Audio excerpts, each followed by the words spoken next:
What is poverty? As a social geographer who has devoted his adult life to serving the poor, I am drawn to the myriad forms and causes of extreme poverty.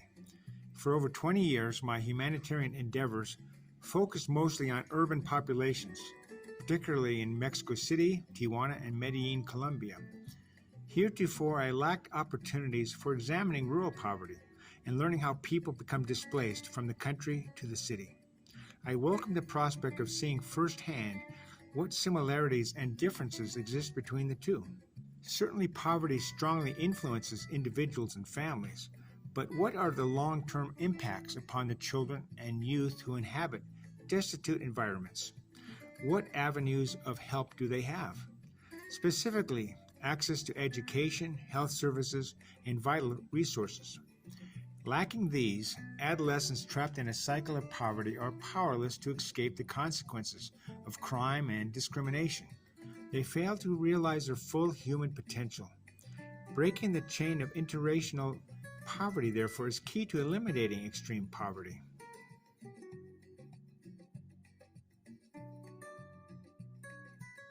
For Thanksgiving week 2023, I piggybacked on a humanitarian service project conducted by Charity Anywhere, a nonprofit run by Gordon Carter of Bountiful, Utah. With a team of 10 adults and 30 American youth, the volunteers drove to Puerto Penasco, Mexico, principally for the purpose of building 2 homes on the outskirts of the city.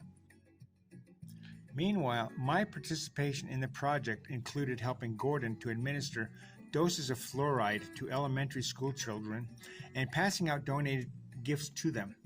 For the following 5 days, I was able to see just how impoverished the Penasco community is. Most natives of Puerto Penasco are impoverished to some extent, but I was further able to visit several families that inhabit the city dump, located not far from the 2 homes the construction teams were building. It proved to be a brief but insightful learning experience for me. Puerto Penasco, better known to American tourists as Rocky Point, is a decaying fishing port located in the northeast corner of the Sea of Cortez. It is part of the vast Sonoran Desert. The fishing fleet is turning to rust, and the once thriving fish market is shuttered. In recent years, the economy has been bolstered by tourists from Arizona who come to frolic on the beach and to purchase discount drugs. Business is concentrated around the relatively small downtown, where vendors hawk their Chinese-made souvenirs in hopes of earning a few dollars per day. Beyond downtown Penasco, the poverty begins in earnest. The few miles of asphalt roads give way to endless miles of unpaved streets, extending miles into the eastern horizon. Sand from an ancient time when the sea covered this region is what the roads and buildings are built upon. Moreover, vegetation is largely absent. Yet people live here, and for the most part they are content to do so, where the cost of living is very low and crime is virtually non-existent.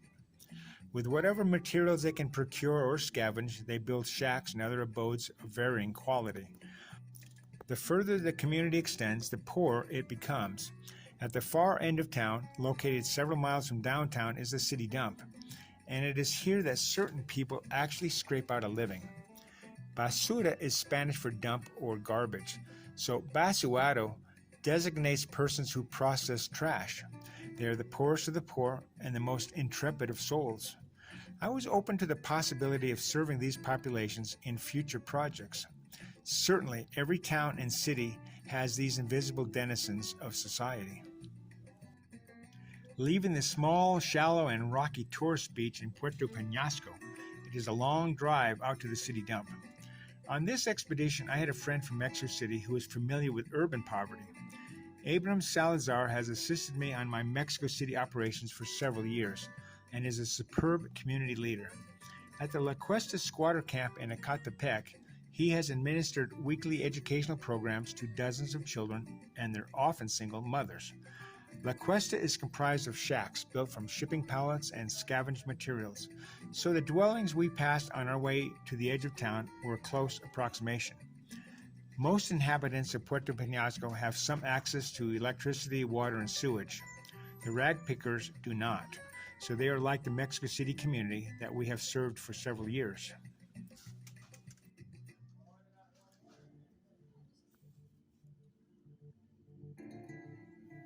Because Abrams and I are not conversant in the same languages, we took a third member with us to serve as interpreter. Weston Reed from Kaysville, Utah served his LDS mission in Guatemala and is fluent in Spanish. Plus, he has great empathy for the poor and was able to get the basuaros to open up to us about their lives. Long before reaching the actual dump, the landscape is littered with garbage.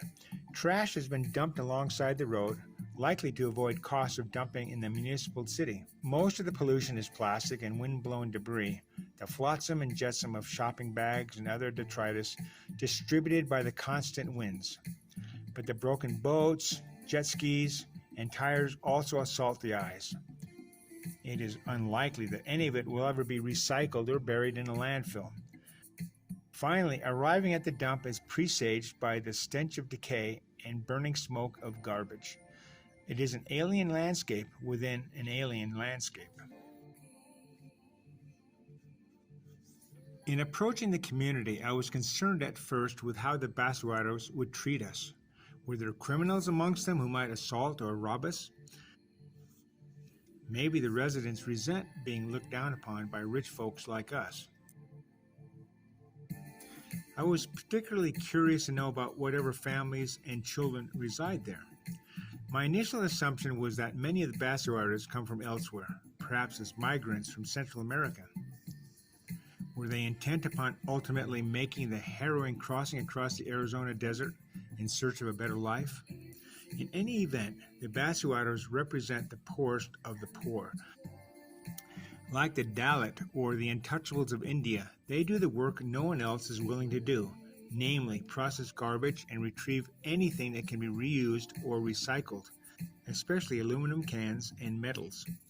Every town and city in the developing world has a dump in which people scrape a living from the dust and the rust. It is sad that they do not get more public notice or civil representation, yet they are essential to modern society. Throughout Puerto Penasco is a plethora of secondhand shops and daily flea markets. Clothes, tools, appliances, furniture, and knickknacks are all grist for the mill. In poor communities, there is high demand for things abandoned by the more fortunate.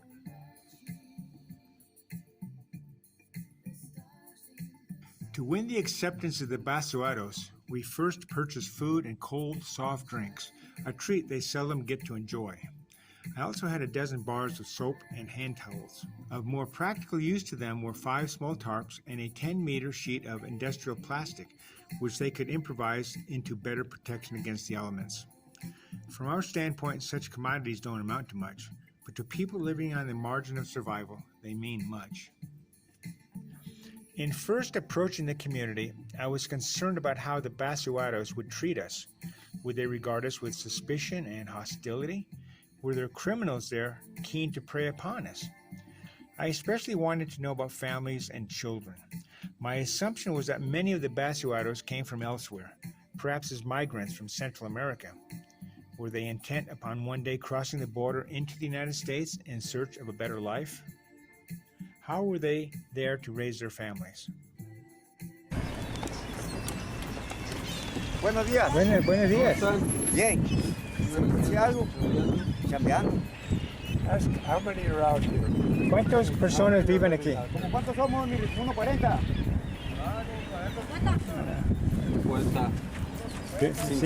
50. Upon entering the dump, any fears I had of resentment by the basuaros was quickly put to rest. In fact, they welcomed us with kindness, open arms, and deep gratitude. Their humility was humbling to us. Within minutes, we had a crowd of people gathered around us. Around 40 people live in the Penasco dump, many of them children. It did not take long to distribute the goods we had with us. To each of the mothers, I gave a small tarp, soap, and wash towels. ¿Cuántas familias son aquí? Muchas gracias. Que tengan niños. Ahí para que puedan. ¿Esto, Neil?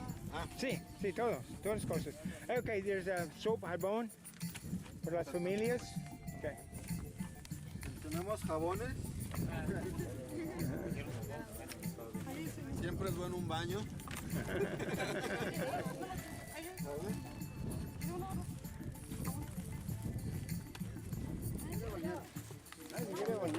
Tenemos fruta.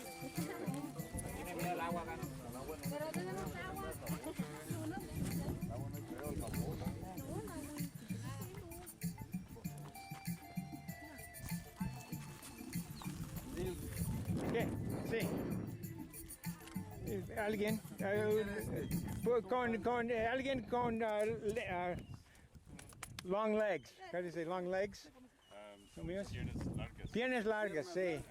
Piernas largas. To an elderly man who appeared to be the default community leader, I gave the 10-meter sheet of plastic. Other basuaros were glad to get gifts of clothing and other items from the large bin that contained the items. Even the bin went to someone who could use it.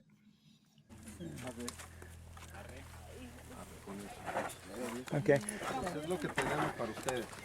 No es mucho, pero lo hacemos. Recycling plastics. And aluminum cans and things.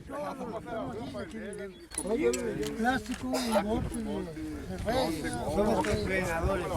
Sí. Es lo que hacemos aquí nosotros, depelamos la basura. ¿Qué necesitarían El más señor dijo ustedes? que hacíamos nosotros aquí en el relleno, pues, depenando para comer, porque no hay nada en el pueblo. ¿Cuánto sacan para comer? 100, 200, es que nada. A veces no hay nada, a veces no hay nada. Yo ahorita sacamos los...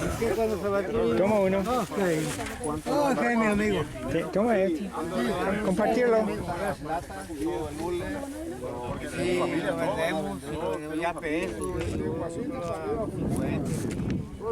¿Y eso alcanza como para su familia? No, Alcanza. pero Como 20 kilos, para un 30 kilos, para poder recibir más o menos. ¿Cuántas horas están aquí trabajando? yo aquí vivo, él vive aquí. Aquí vivimos varios.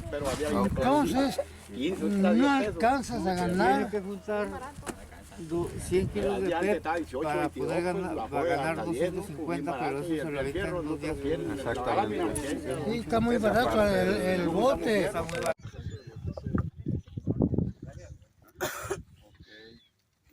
Ella vive en esa casa que está She hasta lives in allá. that little house over Su there. house hasta allá. Sí. Hasta allá. She lives in that little house, okay? Sí, ¿no? Scattered around the dump are hovels made from scavenged materials. Obviously, they lack water and electricity. Sewage amounts to relieving oneself wherever one chooses. It is difficult to imagine how people can cope in an environment where summertime temperatures exceed 100 degrees Fahrenheit in the shade. Aside from the pervasive stench and noxious fumes, surely the most loathsome thing about living in the dump are the thick clouds of flies. I do not know how anyone can adapt to such conditions, but adapt they must. ¿Cómo se llaman? Ay, yo me llamo Oh, no, que le gusta hablar. ¿Cómo se llama el niño? Jesús. Jesús. Ah, qué bueno. Hola, Jesús. Sí. ¿Cuántos años tiene? 4. 4 solamente. Sí, qué bueno. Qué bueno. Of special surprise to us was being met by 3 girls and a boy who a few days earlier had come by one of the houses being built, selling tortillas their mother made. On that occasion, we had purchased all the tortillas and sent the kids away with school kits and toys. ¿Qué piensas? ¿Qué tienen? ¿Qué tienen? ¿Qué reciben? Mochila, dulces y carreta. Now we met the mother in person, a gentle lady who expressed deep thankfulness. Perhaps not coincidentally, it was Thanksgiving Day. In hindsight, I can only wonder at what they thought of the house we were building, a true palace compared to the conditions they were living in. Significantly, the basuaros of Puerto Penasco are all local inhabitants. Perhaps it is different in other municipal dumps. That evening, before flying back to Mexico City, Abrams had opportunity to converse with Weston about the experience they had had going out to the city dump.